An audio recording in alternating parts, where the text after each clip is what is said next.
Wana Kimbangu quartier 1 Kimbangu 35e mairie balabala oyo ezaki normal ya normal ekufi à cause ya bon à départ ya entrée ya mai ya onde yaka ya onde mutibomi balabala oyo c'est pour cela balabala commis rivière automatique et ça la fait inondation so mbule beti nous sommes obligés de dire tout le monde ya balabala timuki boy donc ba mi konzo baleki il n'a rien quand il agit des bons pour mettre ça les cas pour mettre ça la moni rien pas ça la peau rien et le mot bazo ça jusqu'à présent et le mot il sala magana Kimbangu na 35e mairie exact toujours deux aga menacer na mbulu so mbule beti toza libanda dindi dans mai c'est ça le problème donc ba ko ça la biso moi bien makati bonjour Yaya c'est l'avenue le plus mauvais de la ville de Kinshasa. Avenue Manda, avenue Ndambalakela. Ndambalakela. Il y a Ndambalakela, on tape. On soit chance, on soit comme moi, papa qui est Simon Kimbangu na quartier Ndambalakela. Moi, je vous ai dit quartier était bien mais. À l'écran la avenue, tape que va te bima. Au moins. Ah, ça va tabac. Crack na crack. Ok, Mariano, j'espère qu'il va nous rebeller. Bah, Marnazo, bah, na simanga mi mozo mona, ko banda ati kune. Puis na kata marché Mariano pezaka, na mo wenza munene ubeka na wenza makayabu akisela. Non.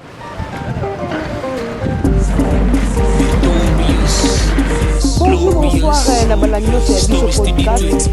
C'est moi votre MC El Mara de la presse, Raymond Samoussé. Franchement, je vais venir votre mari, la clique ou la pour ça pour venir la parade à la il y avait des love changes, but the visions to the same. Evolution in my vein, and when these beats that don't play, moving up to higher places. Starting strong, we can finish it. Standing on the rock of ages, either way we gonna make it. Feel the vibe in the air, keep it 100 or less. Try to do more and say less. Only aiming at success. Hard time could break us in exchange, made us even stronger. Ça bien hein quand des alaka ba découvert ça qui tourne dans la chaîne Abisso pour tous ma casse ouais singaka pour se ba commenter ba partage pour liker ne motiver Abisso vraiment na remercier bino news bo s'abonner na remercier ba so ça ba commentaire ba to news ba partager ba émission vraiment na remercier bino ne to lo ba kaka toujours na milieu ya Bisso podcast le za na mabele ya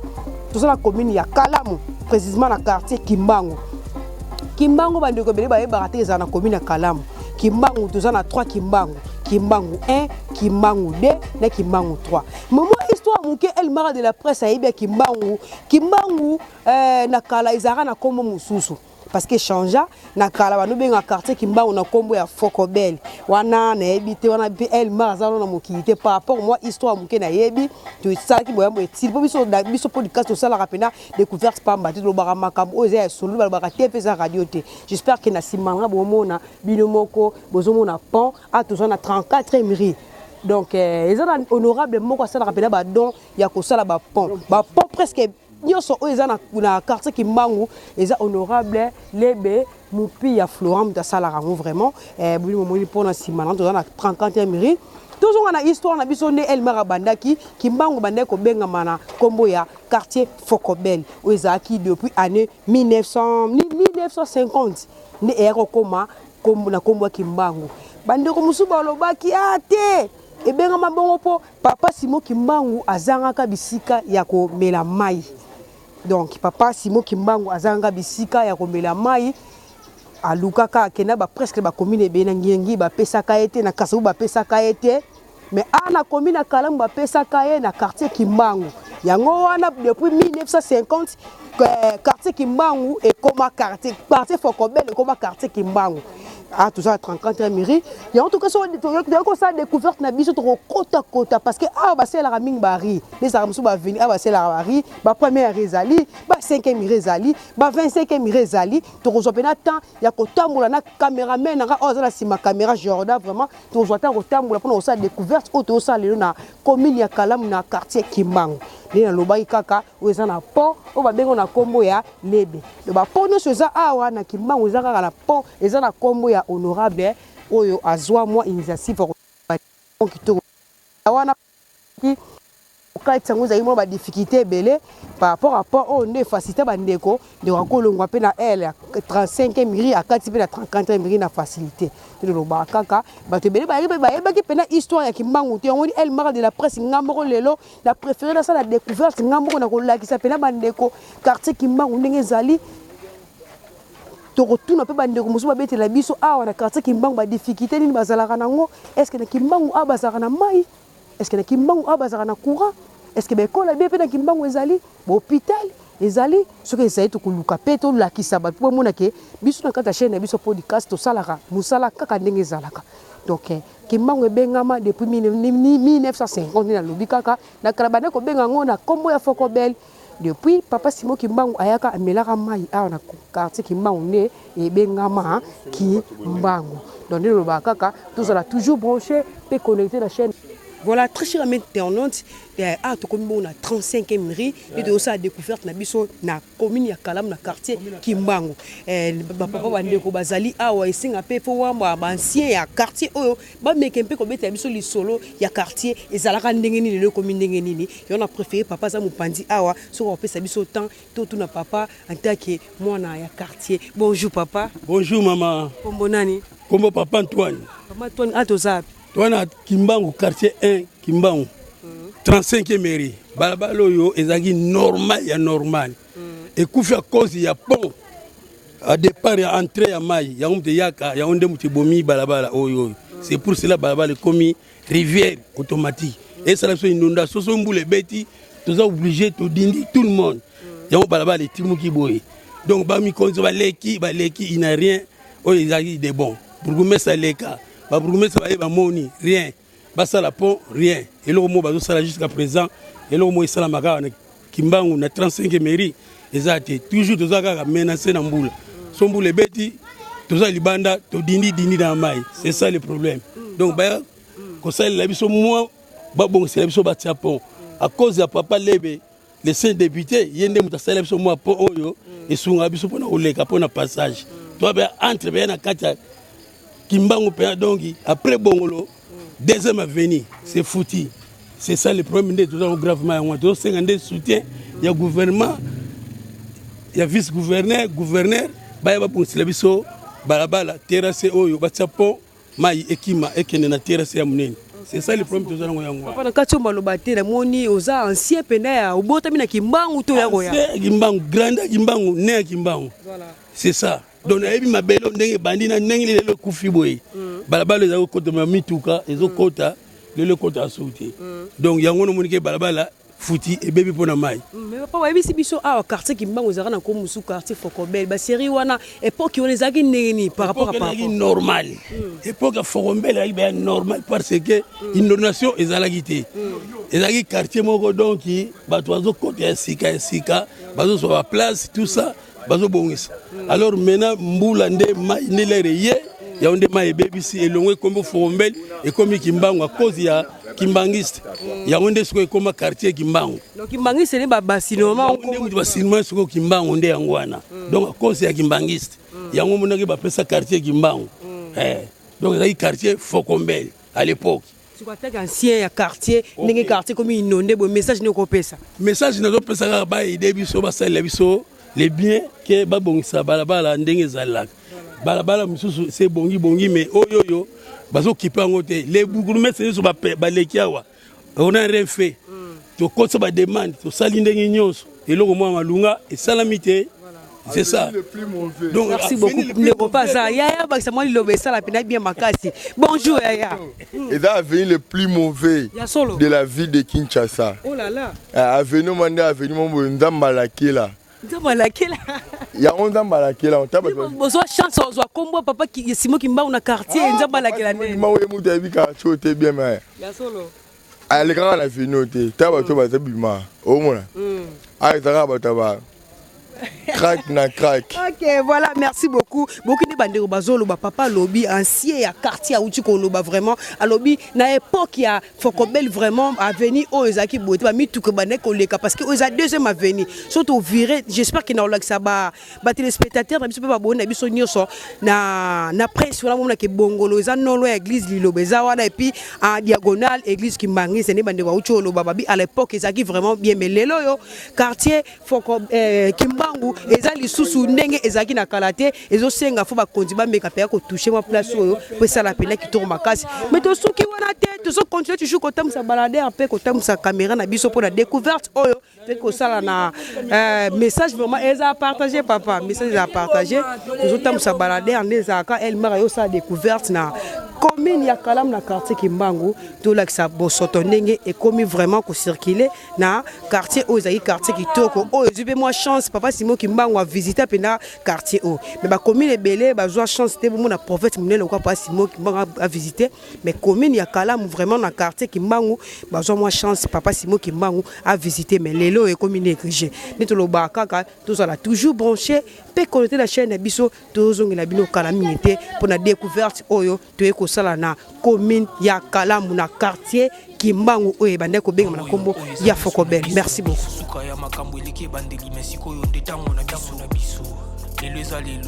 Don't have to wait till tomorrow. Poto kende liboso tia kondi malikolo na nyoso po musika to uti nini te to moni na nyoso to sali me kondi me kuli forever grateful I'm counting my blessing by when you begin cause leki mingi likolo na seko lekaba ute bande bisitu benga mabalongi always give thanks for the life I'm living the coming is like I'm watching a movie soki na kanisi bola mula yo elekela kangai osali ya kokamo oduwa given exchange koma koyebisa ngai liwaya sondi mapepo ngana zwa bomo ya sekwelekela kangai give to Caesar what belong to Caesar ya bisolo kumuto pesa na nkolo obimisa ngana mulili opesa lilobo epelisa mwinda okomisa njoto etonga makamu na koma komona kokamwa ebande lipesuka nyoso tosenga ka esi osala. Voilà très cher ami internaute à tout commune à 32e rue binomo j'espère que bozo mona babilili babi TV za radio te Kimbangu za quartier mo boué comme inondé vraiment je pense pas que bandeko bafanda awa bazala calme parce que l'inondation ça la m'a beaucoup plus na ville à Kinshasa mais Kimbangu za ko lobela kutu te mbule bete beta te awa zala kabu bandeko babwaka bafulu binomo moni na ba pelouse à verre et bota même na caniveau ça vraiment qui torote bozo mona Kimbangu akaleza Kimbangu lelo te donc neto lo baka TV za radio tout comme ça toujours caméra na biso pour la découverte que ça lelo na commune Kalam na quartier Kimbangu pour na kolakisa bandeko ke différence ezali na Kimbangu ya Kala na Kimbangu lelo to suki bongo te to zo koba kaka usala musala ndenge zala neto lo baka ka ya biso podcast la chaîne oyo et c'est la bandeko essaye la biso ba bona biso ba découverte ça kitoko pona ko lakisa ki to capable ya sala nyonso les ala kaka to tambu ça vraiment caméra bino mozo mona bilili mapango mususu eza bandeko mususu ba tika même ba ndako na bango ba kima donc ndeko mutu atiki lo pango asomi na mbongo atika ki mpo nini so mbule beti a viki baza kupembe na Kalamu awa ndako vraiment ekotara mai et puis ba te belé pas préférable vraiment ko fanda susu na ba quartier Kimbangu te so babika ndako offre bimina Kimbangu ndeko mso mona ko fanda de po ebike kuna so mbule beti ma etondaka dona na sibino eza 32e rue tozo ko bakaka kotambusa caméra na biso bomona mo ba ri muso etikali to epona ko lakisa batuke Kimbangu eza sunde zaki kalate découverte ça Léon des la ça nanga mo pe el mara na za vraiment ya kokamwa po biso siri wana kasavu buna Kimbangu lo kabuli biso za la prince ya force biso ki bana mike to zaka so pap na zandet nga comme exemple na zandet papa na biso mo ando fa na première ri na Kimbangu izaka so na utika na kasavu na katika presse na pa papa ki siri wana omuna pena veni kitoko mais lelo to kamwe ba veni zaka so ndenge zalaki na kalate donc Montréal ça même mora nanga tamusa caméra ngapela tamusa micro pona découverte ko ça lelo na commune ya Kalam na ozongela bino Kalamingité merci. Voilà très cher ami internaute à tozanga bongo na première rue na baki photo comme ça permet qu'on a biso la première rue so ko boaki misu na droite nanga eza soko avancer mokiogo c'est petit na prince ya force e kaboli prince Kasavu e kaboli kaboli Kasavu buna quartier Kimbangu et puis soko kebo tout droit OK c'est petit na marché Mariano tout faut na marché Mariano parce que na quartier Kimbangu bazaka na marché moko eza wenza munene o bato belé ba yebi ngo marché Mariano to comment to avancer to apena mbangu te tozo ke malembe donc Kimbangu za 3 eza ekabona 3 parties ne ba Kimbangu 1 2 na 3 mais lelo to koma ti place bi molingara wa to koma ti na marché Mariano to relaxa pe to zo pe temps pe ko koma petit na presque Kasavubu na force vraiment pe prince e kabola Kimbangu na Kasavubu et ko ça pe na ba bona biso ne so ya biso podcast bien to ba to ça mémoire na bino to avancer to koma no liboso to mona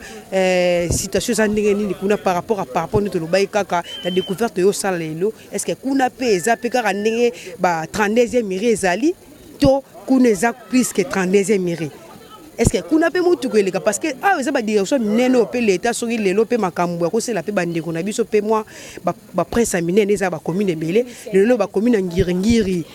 eza sous commune ya blague parce que ngiri ba direction miki to no mona na lelo ekoti ba prince ba birmane côté ba prince ba so c'est côté ba prince mais pourquoi pas pe l'état asala pe bana ya commune ya Kalamu plaisir ya côté la bango pe ba prince na ba direction eza principal le quoi ba premier ribo ce qui prince côté boyo ça la pena qui toko makasi ndi to lobaka ka to ko avancer poto koma na marché Mariano eza wenza munene o yebani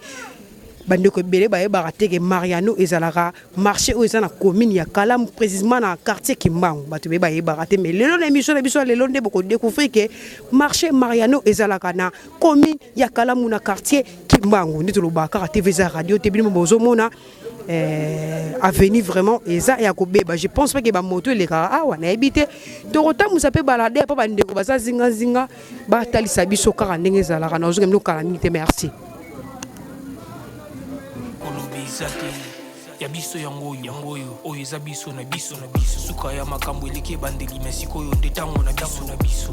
lelo eza lelo don't have to wait till tomorrow poto kende liboso tia kondima likolo na nyoso po mosika to uti nini te to moni na nyoso to sali mekondi mekoli forever grateful I'm counting my blessing but when you are begin cause eleki mingi likolo na seko lekaba ute bandeli sito benga mabalongi always give thanks for the life I'm living the coming is like I'm watching a movie soki na kanisi bola mula yo elekela kangai osali ya kokamo oduwa give in exchange. Voilà tout ça toujours na quartier Kimbangu a toza bongo na 5e mairie ne to loba kaka na Kinshasa na presque ba commune belé ezala ba parti mususu ezala malamu ba parti mususu ezala mabele ti awa 5e mairie na commune ya Kalamu na quartier Kimbangu to moni eza pena propre mbule beta ko ne mbule beta ki bi mo ba parcelle bien avenue aspect ezaka ti lo kisaka ba place mabe place ki to repene ezala rapé to avancer pe na cameraman nga to me ko virer to la pe sur ezaka ndenge to moni la venir oyo to lo baka to lo kisaka bisika mabe te ba place malamu pe ezala bi mo moni venir o rondi maté ke zana kata Kimbangu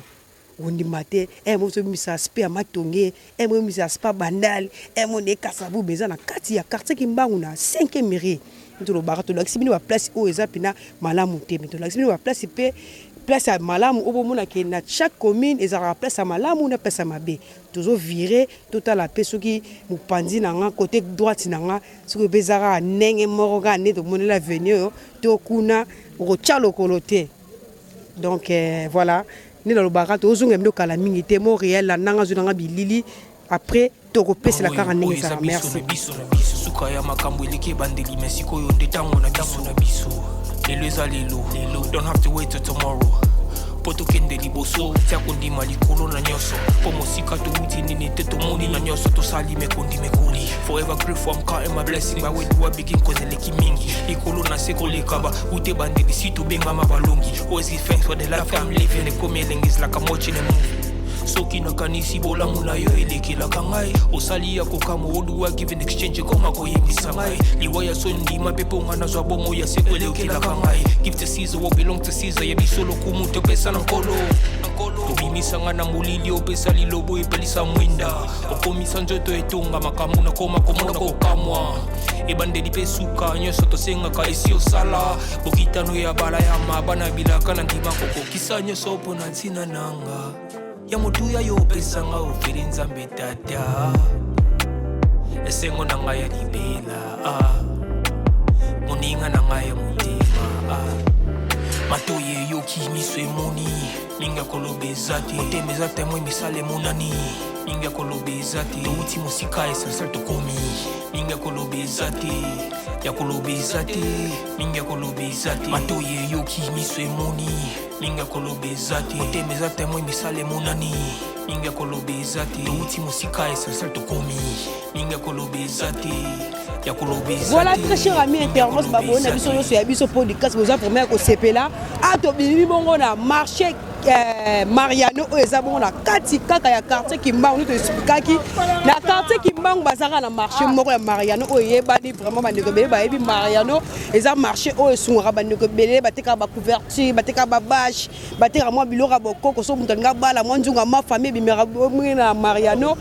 eza parmi ba wenza minene oyo esungaka pena bato bele mais bato bele ba yebaka te eza bongo na kati ya commune ya Kalamu na quartier Kimbangu mi o moto uti 34e mairie, 32e, tout bimi première, tout bimi 5e. Tu dois se retrouver à na marché Mariano. J'espère qu'il va nous belé. Bah marna zolo bana simanga mi mozo mona ko banda ti kune. Puis na kata marché Mariano pezara na mo wenza munene obeka na wenza makayabu. Makayabu akisela kindeki, makayabu makwale bimara pena na kati ya marché oyo Mariano. J'espère qu'il va nous belé et puis na mu panzi na ngakuna bandeko basali bandeko Kimbangu se basali bongo monument papa Simo Kimbangu. Émission le nous maman la découverte bozo pena bozo bozo pena découverte ça makaso El Marayo sa lelo na commune Kalamu na quartier Kimbangu. Lelo monument ba yo se la ba yo se la bandeko ya Kimbangu monument ya papa Simo Kimbangu eza bonka na triangle awa na Mariano. L'émission biso lelo bozo ngo vraiment parce que toi même mora na cameraman nga Jordan ko zabi lili boromo na ngo lelo. Expliquer ka na sipekaki to bandaki ne bandeko ta pont Tozo koba toujours. Ngamuna préféré que ça la découverte parce que ni balobaka moi na Kasavubu moi histoire Kimbangu na yeba parce que to lazaka mwana muke papa leki na biso ando fa na Kimbangu. Nando passer mingi ba journée na mingi na Kimbangu. Kasavubu so utika classe car na longoli ka moi teni pour na kati si prince moi histoire muke vraiment na yeba ngo sengaki ngamoko na sa découverte ça tellement ba oloba na bango momi ba mi sa mais ngamu na sa basé par rapport à histoire on a bêti vraiment et ça kaka ningi na lobaki bi o moni marché Mariano za uza munene aso lingo luka bash rozwa dunga ma famille rozwa o nino rozwa ndenge kaka ezalaka toujours na bilena El Mara de la presse to suki wana te to soko baka osa busa ndenge ezalaka to la savoir partie muso estikali na kati ya Kimbangu awa après tozonga na bino kaka ndenge ezalaka pe na suka tozodula sabino monument papa Simo Kimbangu oyo bande ko Kimbangu se basali awa na triangle ya Mariano ndio ba tolobaka toza toujours branché pe connecté na chaîne ya biso podcast tozonga ndo kala ni ya biso yango oyo eza biso na biso suka ya makambo eleki bandeli mesiko oyo ndetango na biso lelo eza lelo don't have to wait till tomorrow poto kende liboso tia kondima likolo na nyonso po mosika touti nini te tomoni na nyonso tosali mekoli forever grateful I'm counting my blessing by when you begin kozeleki mingi likolo na sekoleka ba ute bandeli si voilà à tozar bongo na 35e mairie parce que bandero boye bati El Mara za na Kalamu toujours na quartier Kimbangu na commune na Kalamu naza ara Kalamu ra maya Kalamu pont yango yo a diagonale na ngaso boaki miss bo réelanga université ya Kimbangu seza kuna pont o ekaboli Kimbangu na kauka pe kauka ezaka quartier eza na kati ya commune na Kalamu et puis Kimbangu pe ezaka quartier eza na commune na Kalamu pont o ekaboli kauka na Kimbangu yango yo pont o babenga yango direction ya Bongolo bandeko bele ba makambo El Mara zolo na découverte au ça lelo TV eza radio te biso mingi to lo sarabilité to zoloba moi il mange pe et pe ça moi c'est bon donc El Mara temi ana 35e rue na quartier Kimbangu to sisi bongo te to zo boaka sous dépa ndenge ezalaka ka to yeba kuna ni ne bomba mikuna ni na pesa explication za référence na pesi so ozana El wala oza bongo na kauka El oyo nde ozana Kimbangu ene balobaka El wana kuna matonge siko awa tozo sala découverte donc faut découvrir kuna na sima na biso ni ne bomba mikuna est-ce que kuna pe ba conditions ezaka bizarre nde tomonaki na ba 34e mairie 32e mairie to kuna eza nde tomona na 5e parce que 5e mairie eza déjà quartier o eza déjà ri o to pointer yango na quartier Kimbangu eza rimo eza pena soin eza kitoko eza lokola ba commune minene ya kitoko to mesana ko benga lokola ba Bandalungwa lokola ba Kasavubu lokola ba Gombe lokola ba nini to préféré déjà yango eza bon est-ce que awa pe bandeko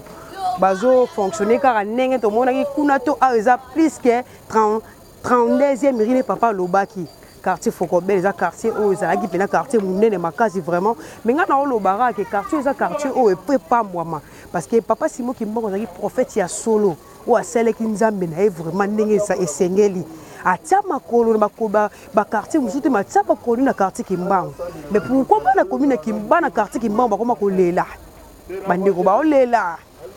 babi awa kalamu o soki mbule beti ezaka inonde okudete kutu abo kuti po mbule ezate te ozake mbule zo beta bandeko bafanda abale karate banda kwezindaka bande ba perda ba biloko na bango mona peda congélateur ezo teba teba likola mai télévision ezo kende bilamba surtout bana bakufaka awa pont o zo mona o pont o kalamu o soko yepa na tongo romona so mbule beti na tongo mona bibembe ndenge landamaka awa. Mais to féliciter ka honorable aux initiative à Rossel la bande on a vu ce vraiment qui manque ba pont parce que ba place aux agri pour traverser zaki faut à l'époque zaki pour kati ça faut mutu ah mais mon amu Congo ende zaka 500 fois kati 50 mais lelo komi pont ezawana ngo kati za facilité OK na elo kati pe na elo ni bozo mona kalamu yango et puis na remercier ka gouvernement na biso ndenge vraiment joie idée à ko tirer pont o parce que pont o à l'époque pe zaki boité bande bora ba milangi toto bora ba milangi o yango nde salaka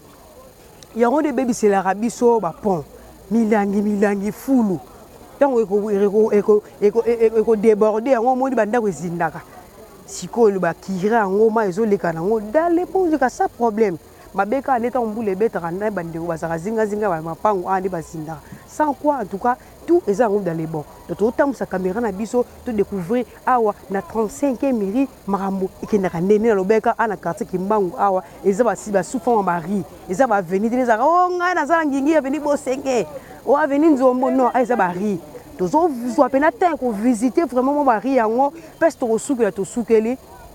wana à la prochaine émission to luka sous ça sous découverte kaka awa na commune Kalamu na ba quartier mususu esengeli parce que na ba commune na biso na Kinshasa awa eza ba commune opeleza rappeler ba commune mineno esengaka kozwa moi terre ko ça ba découverte ya ba quartier nango comme exemple bino mona ki ba découverte ça na commune Mongafula eza ba ko ba quartier ebele o tozo rappeler terre ko kota ko ça ba découverte marge silate to silisate to zongela rango kaka pona ko ça découverte parce que biso awa to ça na découverte na chaîne na biso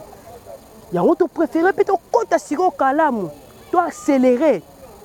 tout ça ba découverte ba te be ba ebarte Kalamu ezala ba commune belé ezala ba quartier belé plutôt bolimbisa ngoko ba mbamba on esala ka biso bo ezala ba quartier belé yango le to préféré to banana na Kimbangu oui ezala na 3 parties Kimbangu 1 2 na 3 bino moko bozomona tozolo ba pe tozola kisabilili TV za radio te donc ndezala kaka bo pesa ngata tous a toujours branché et connecté la chaîne Abisso, il y a Abisso podcast, to avancer les bosso, tout à la barrière mususu nenge bamakambo nenge les puis to tamu sama balader mu to e basoki awa courant ezalaka to ezalaka parce que loko na to tiko to na ngote to ka bande ko baloba ke mai tonde ko tela bandaku ba venir beba ba venir mususu zape awa barrière mususu ba moto ko takate ba mitu ko takate bande baloba ki 8 oyo kaki mais to tunité électricité ezalaka awa to ezalaka te. Donc, nous sommes en émission à l'élo, les alagas, vous avez toujours branché, peut connecter la chaîne Abisso, il y a Abisso podcast, nous avons un abino, quand la mingité, elle mara, azala mitio, nak. Matoye yoki miswe moni, linga kolobe zati, ote mezate mwe misale monani, linga kolobe zati, touti musika esa salto komi, linga kolobe zati, ya kolobe zati, linga kolobe zati. Ya biso yangoyo oyo eza biso na biso suka ya makambo eleki bandeli mesiko yo ndetango na biso lelo eza lelo don't have to wait till tomorrow poto kende liboso tia kondima likolo na nyoso po mosika touti nini te tomoni na nyoso tosali mekondi mekoli forever grateful. Voilà, très cher ami internaute, et ton message toujours que le TV za radio tu as sur podcast et ça la rabine va découvrir ça qui toko au beau préférable vraiment bo s'abonner à la chaîne biso ya pamba tene ba s'abonner mais aux bénéficier aux découvrir que bana poto bana partout dans le monde bazar pena certifié sur El Mara et aussi la bomba découverte ça pas ka ngade ya El Mara te ba concert nga Prida Singem bazar et puis confrère nga Kin 24 ans et puis Samba Zamba tout ça ba découverte biso ki toko oyo mutu nyonso a s'abonner à la chaîne biso a se retrouver kana que bana ki mbangu ba sepeli bana ki mbangu bazar partout dans le monde ba sepeli la découverte sur El Mara abande ko ça bo mu peste to banda bo bisika to sukeni no beka oza maya kalamu baba point kalamu ndito bara awa e kaboli kauka mbwana boza kimbangu 35e mairie bisika o El Mara a téléminé no beka honorable wana o asela baba pont lebe wana kaka yebe mdu asali pont oyo e kaboli kauka na kimbangu ndito loba kaka ya biso podcast chaîne des actions pour les soutiens du peuple la chaîne abiso vraiment tokena na orphelinat to sungara bana bitiki na moi loso moi soukali o pa nga contribuer na moi savoir poussière vraiment ko banga te contacter biso parce que to uti déjà ko tika bilor bo monde ambiance les cartes to ko tika bilor na orphelinat bo monde biso penda to sala ba koli penda solo bana bitiki bazu ba ketcha kafu vraiment na remercier ba tout nyonso bazoki penda idée bazoki likanisi ya ko sunga bana bitiki ba ba El Mara pa kota na kata famille nga pena ko mo ne ticket eza makambu to ndimaka te tokoma bana bitike tokoma bana bitike ndezala kaka na bandaki ne bandeli pe tozo suka na suka ni omoni pont ya kalamu yango babi mayo yo yango ndekenda ti fleuve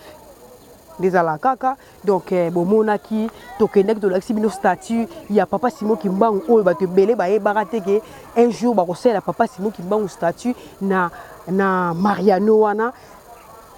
na grâce ya bakondi pe bandeko o ba considérer ki papa Simon Kimbangu na musala oyo asala vraiment na mboka oyo pe na religion ya Kimbangu ndenge ezalaka na religion na bango e basela ki statut wana mais et ça lui fait qu'il tourne ma casse parce que tout ça découverte na biso na quartier Kimbangu tout mon pe statut wana et vimbisi les sous CV kaka ndenge ezalaka to bandaki ne bande na bino to soko ba pena kokoma presque na suka to bete bino histoire ya quartier Kimbangu ndenge ezalaka na komo bande ko bengela on na kala Fokobel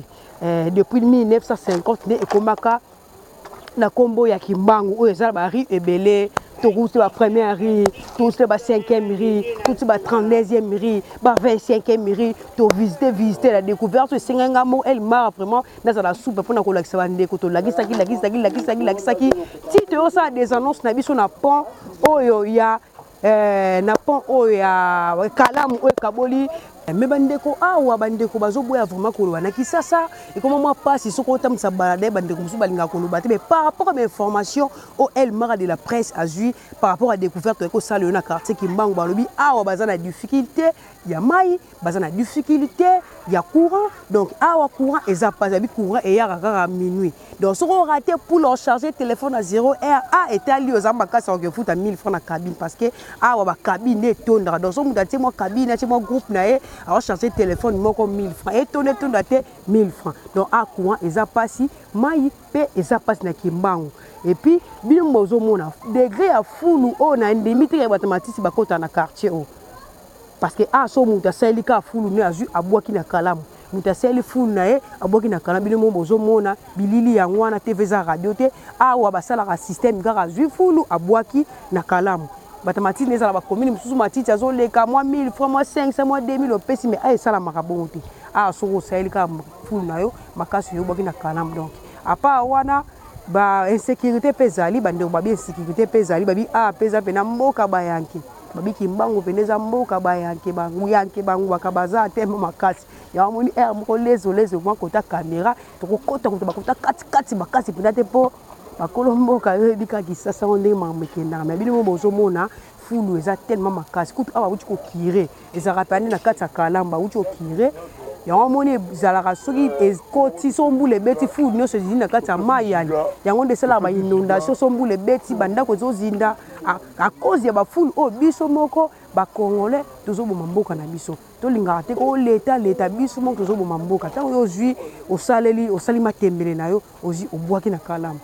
ozwi osali pondu na yo ozwi matiti obwaki na kalamu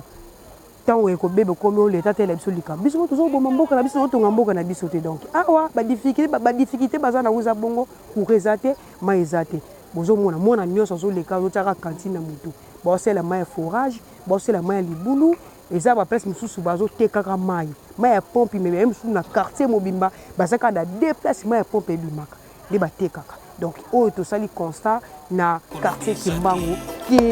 kaboli kauka na quartier Kimbangu nde balobaka kaka na chaîne na biso tosalaka exercice to émission ekoti mwa commentaire na bino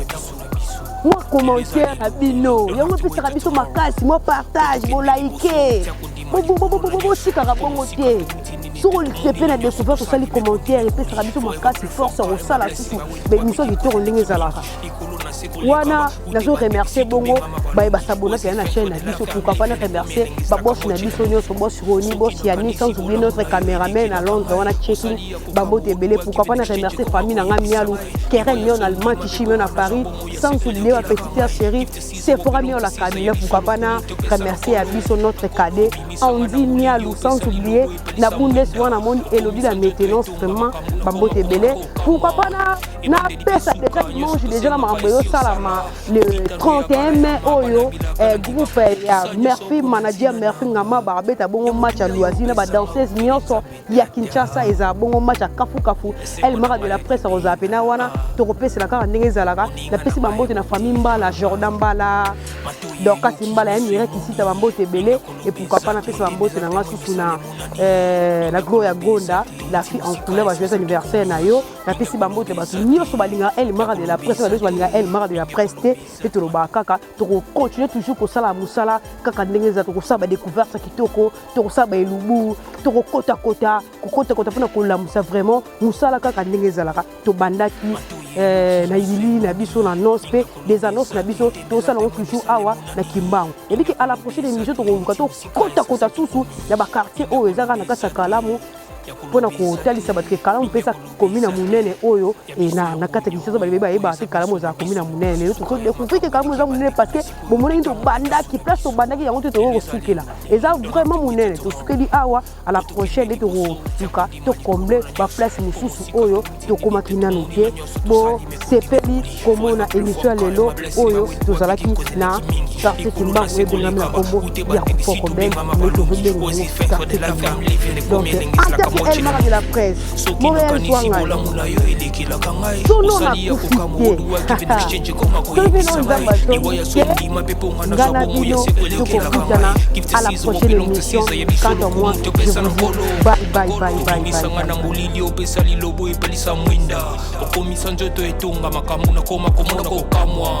ebandeli pesuka nyonso tosengaka esi osala bokitano ya bala ya mabana bilaka na ndima kokokisa nyonso mpona ntina nanga